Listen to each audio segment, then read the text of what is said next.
A police squad is pursuing a gang of criminals who rob jewelry stores. The situation is complicated by the fact that the bandits always wear masks, making it extremely difficult to identify them. Moreover, they always seem to be one step ahead of their pursuers, as if they already know what the law enforcement officers will do.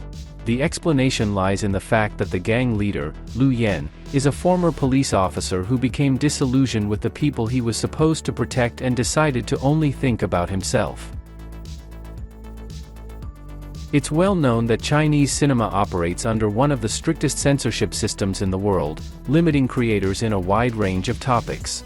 This is especially true when it comes to the police and law enforcement. In Chinese films, law enforcement officers must be almost saintly, infallible figures with unwavering moral principles.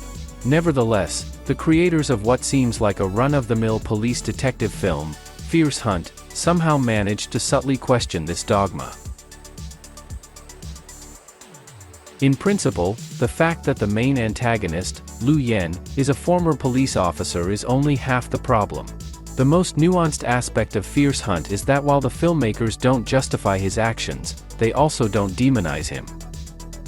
Yes, he's a hot-tempered, unbalanced man, which made his police service impossible, but Lu Yan is fully aware of his weaknesses and adheres to a certain code of honor. He and his gang may seem harsh and brutal, but they're not irredeemable scoundrels, and there's a certain logic, and even a kind of truth, to his worldview. However, despite this creative boldness, Fierce Hunt is far from perfect as a work of art. One of the key issues is that the filmmakers never quite decided who the main character is. Officially, it's police officer Zhang, who leads the hunt for the robbers, but in reality, the plot is driven by Lu Yan and his gang. After coming under police scrutiny, they try to lay low to sell their loot, only to run into real villains, who exploit their desperate situation. In this scenario, you end up rooting for Lu Yan much more than for the investigators. The film has other problems as well.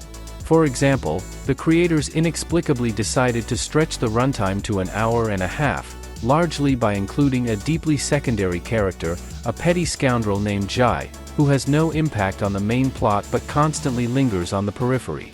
He harasses his ex-wife, who's trying to start a new life without him and his debts, and runs from a trio of loan sharks he owes money to. Cutting him out entirely would have saved at least 15 minutes of our lives. Additionally, despite being billed as an action film, Fierce Hunt is clearly low budget and was directed by relative newcomers rather than seasoned professionals. As a result, the action scenes are rather underwhelming. The only scene worth mentioning is the one in the stolen goods dealer's office, where Lu Yan and his friend walk into an ambush.